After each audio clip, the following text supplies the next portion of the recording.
Penuntun Guru, Bagian 1, Ikhtisar, Ayat Inti, Markus 10 ayat 15 ayat 21 ayat 22 ayat 44 dan ayat 45, fokus pelajaran, Markus 10, pendahuluan, dalam bab-bab sebelumnya yang telah kita pelajari.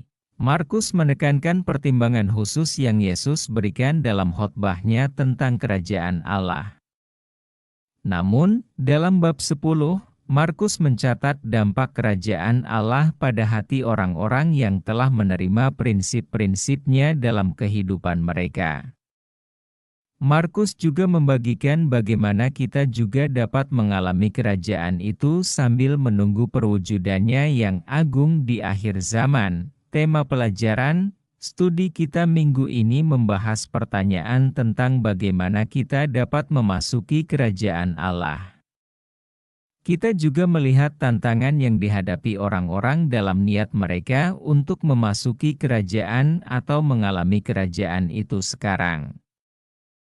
Kita akan melihat 3 poin berikut. 1. Markus menggambarkan bahwa orang yang ingin memasuki kerajaan Allah harus memiliki sikap alami seperti anak kecil. 2. Allah memanggil orang kaya, dan juga orang miskin, untuk masuk ke dalam kerajaan Allah. 3. Untuk mengalami kerajaan Allah sekarang, kita harus mengingat beberapa prinsip. Bagian 2, komentar. Kerajaan Allah dan anak-anak kecil. Seperti dalam bab-bab sebelumnya dari Injil Markus, topik kerajaan Allah juga merupakan tema utama. Dalam bab 10. Namun, dalam bab ini, penulis merenungkan masalah terkait bagaimana orang masuk ke dalam kerajaan Allah. Artinya, seberapa sulitkah bagi orang untuk melakukannya? Markus mewujudkan pertanyaan ini dalam bentuk 2 pertanyaan. Apakah yang harus kuperbuat untuk memperoleh hidup yang kekal? Markus 10 ayat 17. Dan, siapakah yang dapat diselamatkan? Markus 10 ayat 26.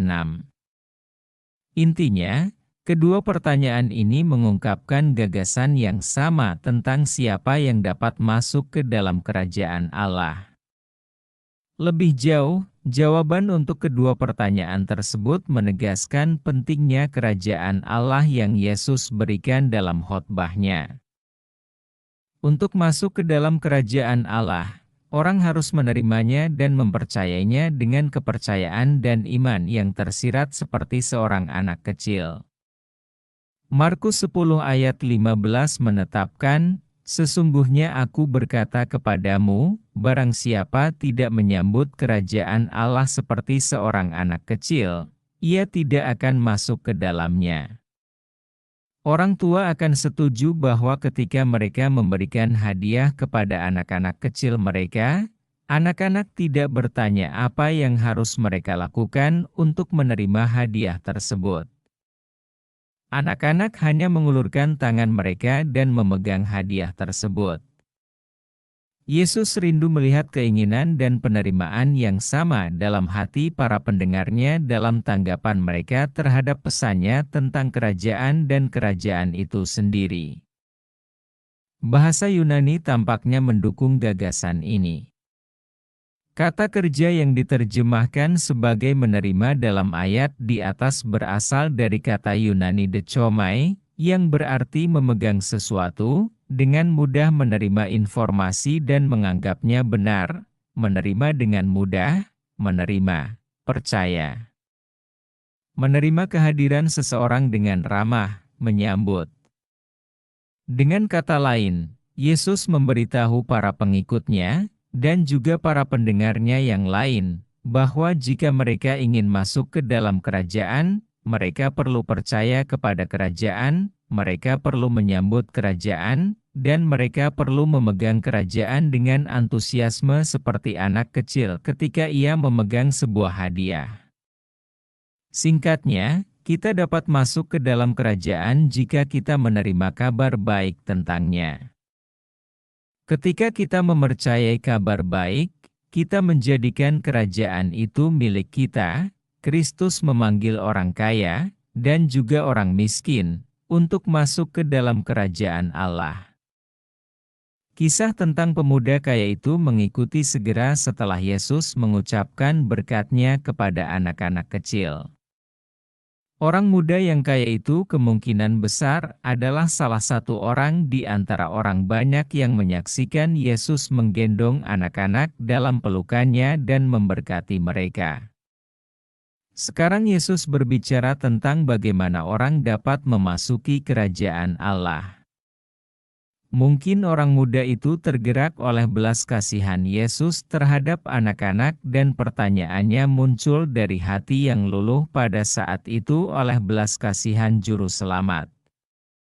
Ditarik kepada Yesus, orang muda itu bertanya, "Apakah yang harus aku perbuat untuk memperoleh hidup yang kekal?" Markus 10 ayat 17. Dalam pertanyaan ini, Markus menghubungkan dua gagasan, mewarisi hidup yang kekal dengan kerajaan Allah.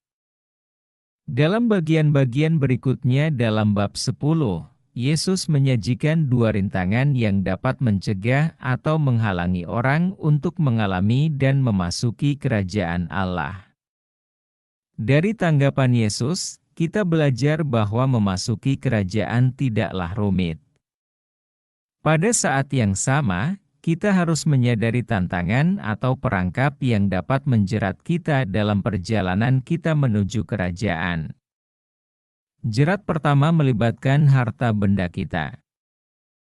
Setelah membaca kisah tentang pemuda kaya, kita perhatikan bahwa para pewaris kerajaan Allah memiliki pengetahuan yang kuat tentang hukum-Nya dan kitab suci. Allah mengasihi mereka yang mengikuti petunjuk-Nya. Namun, ketaatan saja tidak cukup untuk memastikan masuk ke dalam kerajaan Allah. Dalam Markus 10 ayat 21 dan 22, Yesus mengidentifikasi poin penting yang memperkuat prinsip-prinsip yang Ia tanamkan dalam adegan dengan anak-anak kecil.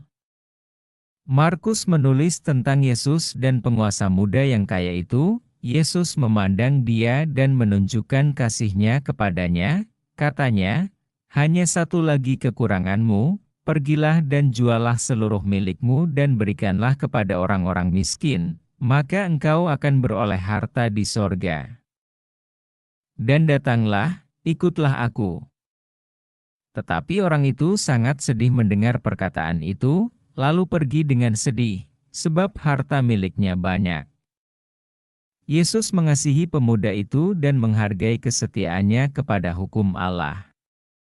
Namun, pemuda itu tidak percaya kepada kerajaan Allah dan semua yang terkandung di dalamnya. Hanya orang yang telah menerima dan percaya kepada kerajaan Allah yang dapat masuk ke dalamnya. Pemuda kaya itu tidak mempercayainya, atau paling tidak, ia tidak mau mempercayainya atau menerimanya. Pemuda kaya itu, seperti halnya beberapa murid Yesus, mengonseptualisasikan kerajaan Allah dalam konteks duniawi, dengan kekayaan dan kekuasaan sebagai komponen utamanya. Dapat dikatakan bahwa orang kaya itu sudah menjadi warga negara dari sebuah kerajaan besar di bumi ini, yaitu kerajaan Mamon atau kekayaan. Sebab ia adalah seorang yang memiliki banyak harta benda. Markus 10 ayat 22. Namun, meskipun pemuda kaya itu percaya pada kitab suci, ia tidak mau melepaskan diri dari kerajaannya sendiri. Dapat dikatakan bahwa ia tidak percaya bahwa kerajaan Allah pada akhirnya dapat memberinya kehidupan yang lebih baik yang ia cari. Masalah dalam narasi ini bukanlah tentang moralitas kekayaan, melainkan prioritas yang diberikan oleh mereka yang mengaku percaya kepada Yesus kepada kerajaannya. Sayangnya, terlalu banyak orang membangun kerajaan besar di dunia ini yang menghalangi mereka melihat relevansi kerajaan Allah dalam kehidupan mereka. Akibatnya, mereka tidak mengutamakan kerajaan Allah, Benar juga bahwa orang kaya tidak perlu meninggalkan harta benda atau keluarganya untuk menjadi pengikut sejati Yesus. Dalam diskusinya dengan Petrus, Yesus berkata, "Sesungguhnya aku berkata kepadamu, tidak ada seorang pun yang telah meninggalkan rumah, saudara laki-laki atau saudara perempuan, ibu atau ayah, anak-anak atau ladang, demi aku dan demi Injil, tetapi ia sekarang pada masa ini akan menerima kembali 100 kali lipat rumah, saudara laki-laki dan saudara perempuan, ibu, anak-anak dan ladang, sekalipun disertai berbagai penganiayaan, dan pada zaman yang akan datang ia akan menerima hidup yang kekal." Markus 10 ayat 29-30. Apa yang tersirat dalam ayat ini adalah perubahan radikal dari prioritas lama dalam hidup. Isu penting di sini adalah bahwa kerajaan Allah harus ditinggikan di hati manusia di atas kesetiaan kepada setiap kerajaan duniawi. Jadi, Markus menekankan ketuhanan Allah atas hidup kita. Ketika Tuhan memerintah atas hidup kita, Dia memerintah atas harta benda kita. Jika itu tidak terjadi, kita telah menjauhkan diri kita dari kerajaan Allah, mengalami kerajaan Allah. Masalah yang dibahas di atas berfokus pada rintangan utama untuk memasuki kerajaan Allah, memprioritaskan harta duniawi di atas kerajaan Allah. Topik kita berikutnya menyangkut bagaimana kita berhubungan satu sama lain. Bagaimana seharusnya warga kerajaan Allah hidup dalam komunitas satu sama lain? Subjek ini sekarang menjadi titik fokus kita. Pertama-tama, kita perhatikan bahwa frasa "di antara kamu" ditekankan dalam bagian Markus 10 ini. Markus 10 ayat 31 menghubungkan pembahasan sebelumnya tentang harta dengan pembahasan tentang hubungan. Yesus menyatakan, "Tetapi banyak orang yang terdahulu akan menjadi yang terakhir, dan yang terakhir akan menjadi yang terdahulu." Dengan kata lain, masuk ke dalam kerajaan Allah tidak didasarkan pada hierarki manusia. Untuk mengilustrasikan hal ini, mari kita beralih sejenak ke kisah Yesus dan murid-muridnya dalam perjalanan mereka ke Yerusalem. Para murid mengira bahwa Yesus akan pergi ke Yerusalem untuk mendirikan kerajaannya.